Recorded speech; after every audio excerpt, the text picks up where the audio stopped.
Tungus Community College, man-made threat plans. What is a man-made disaster compared to a natural disaster? A man-made disaster has some sort of element of human intent, negligence, or error of a man-made system, as opposed to natural disasters, which results from natural hazards. Man-made disasters could include anything from crime, arson, civil disorder, terrorism, war, biological chemical threat, or cyber attacks. Man-made disasters can be avoided with careful planning and prevention, whereas with natural disasters, one can only take steps in order to be better prepared for when they inevitably occur. So the most common type of man-made disaster, or at least the one that pops into most people's minds first, is school shootings. Unfortunately, in today's society, school shootings are not an anomaly. With school shootings becoming even more rampant year to year, it is no surprise that schools must be prepared for every possible outcome that could come from one. Roughly, the odds of a child being in a school shooting are 1 in 62.51. Needless to say, if we cannot find a way to prevent them, then we need to be prepared to handle them. So my plan for school shootings would be immediately after discovering that a school shooting is in place on a campus, a broadcast needs to be sent out across the entire campus, giving students and faculty the chance to bunker down.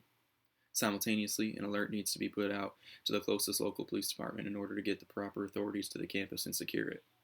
Until a suspect is apprehended and or the threat is stopped, all students and faculty need to remain bunkered until given the official okay to leave. After the threat has been stopped, there should be a community plan in place to control the media, parents, and bystanders. There would need to be a command center in order to effectively organize all of this as well. Plus, licensed therapists should be available to talk with any persons involved to help them cope and process what just happened. If there was any injured, depending on the severity and numbers, there should be a triage set up to help process through any injured. The next man-made disaster could be bomb threats. Similar to school shootings, bomb threats are a serious concern and need to be handled as such. One big problem with bomb threats is the issue of finding out whether the threat was real or fake. An investigation needs to be done by the proper local and Tungus authorities to determine the validity of the threat. Of course, all threats must be taken very seriously. When receiving a bomb threat, if the threat was made over the phone, do not hang up. If possible, signal other staff members to listen and notify site decision makers and authorities. If the phone has a display, copy the number and or the letters on the window display. Write down the exact wording, keep the caller on the line for as long as possible, and use the checklist to gather as much information as you can. Record it if you can. Fill out that checklist immediately. Be available for interviews with the building's emergency response team plus law enforcement. If the threat was made verbally in person, make sure to note the description of the person, name, hair color, size, distinguishing features, race, clothing, any accents, loud voice, deep voice. If the threat was made through an email, leave the message open on the computer. Notify the site decision makers and authorities. Print, photograph, and copy the message and subject line. Note the date and time. So the bomb threat plan is a little bit more in depth, considering you're dealing with something that you don't know where it is, possibly it's mass casualties. You need to immediately contact local law enforcement if not done so already. Limit access to the building from the outside. Then start conducting your threat assessment. Determine if a search is warranted. If there is, communicate the situation to staff personnel and request that they make a quick and complete visual scan of their personal workspace for anything unusual. You need to assemble a search and evacuation team and update about bomb threat condition. Search teams make a quick and complete visual scan of the search area. Divide individual rooms into search levels. Take special note of any objects that seem out of place. Check ledges, balconies, wastebaskets, false ceilings, and floors. Check for unusual odors and listen for any unusual background noises. If anything unusual is noticed, move people away from that potential hazard and immediately report the location of the object to the site decision maker. If you do find one, don't stop looking. Continue your search as well, because there might not just be one unusual object.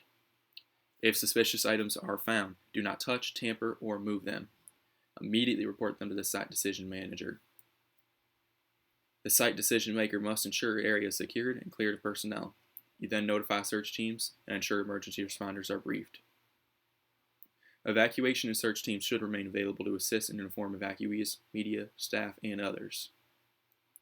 At this point, you're going to then repeat your threat assessment. Do we need to go into a partial or full lockdown or evacuation? Select evacuation routes and assemble areas that are not in the vicinity of the suspicious item. Ensure these routes have been searched and cleared. From my understanding, I would say you'd want to go out into the far end of the parking lot of Tunxis. Notify police, fire, EMS of evacuation and request assistance. Advise all evacuees to remove all personal items and debrief emergency services and assist in coordinating further actions. Take accountability and report. Open, media, medical, and family areas. Brief regularly. That one is very important. As appropriate, determine, reoccupy, or dismiss action. Site decision makers should remain on scene until the situation is resolved or until relieved by another administrator. Another man-made disaster could be riots. With increasing political and social unrest, riots have become very common. While the odds of a community college being affected are slim, they are still there.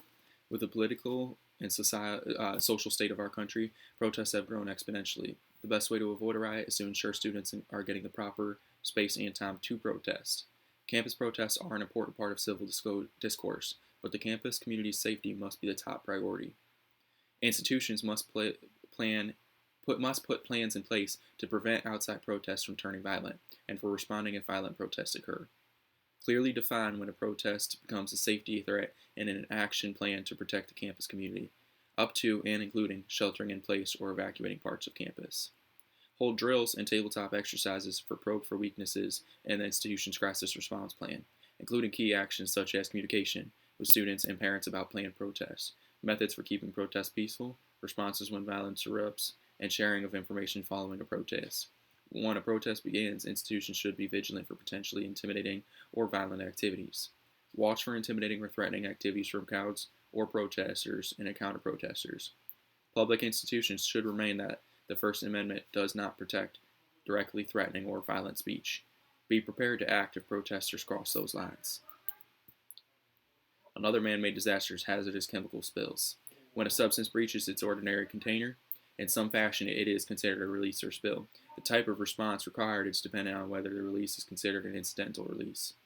Hazardous materials spills, including biological, chemical, and radiological materials, pose a serious risk if not promptly and properly responded to by the individuals who initially identify the spill and the appropriate emergency response staff. Generally, hazardous spills result in the exposure to high concentrations of toxic substances. Situations that are life or injury threatening, danger to life and health, situations that present oxygen deficient atmosphere, conditions that pose fire or explosion hazards, situations that require evacuation of the area, situations that require immediate attention because of the danger posed. The release of a hazardous material would be considered one that requires an emergency response.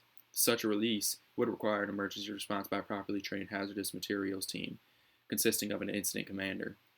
Hazmat technicians and/or specialists and other support personnel are necessary. If the substance was not deadly on skin contact, an emergency response to its release may not have been required dependent upon the properties of the hazardous substance, the circumstances of the release, and the mitigating factors in the work area. My recommendations to Tunxis for changing threat plans would be to get real security. While Tunxis already has a security team, I believe that they are not fully equipped to deal with most issues that could arise in man-made disasters. Seeing as they cannot carry any weapons and have no arrest authority, I believe Tunxis should have a true security presence armed with at least some sort of deterrent, pepper spray, taser, gun, etc.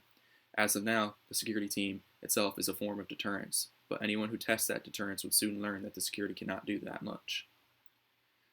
Furthermore, I think we should have metal detectors at all entry points of the school. Right now, I believe there's only metal detectors in the school library, which I actually believe are in case books are stolen. There might not even be metal detectors. To Tunxis should install metal detectors at all entry points with an actual security officer maintaining those stations.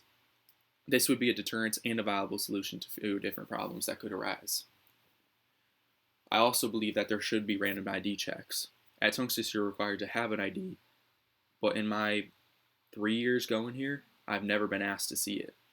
The security team should start doing frequent and random ID checks. At the entry points with metal detectors, the security officer should check everyone's ID and check their reason for being at the school. After that, there should be additional security doing random ID checks throughout the school. which could help prevent unwanted people sneaking their way in.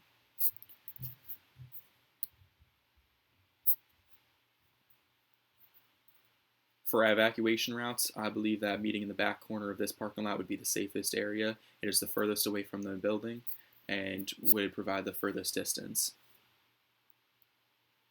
Thank you. Any questions?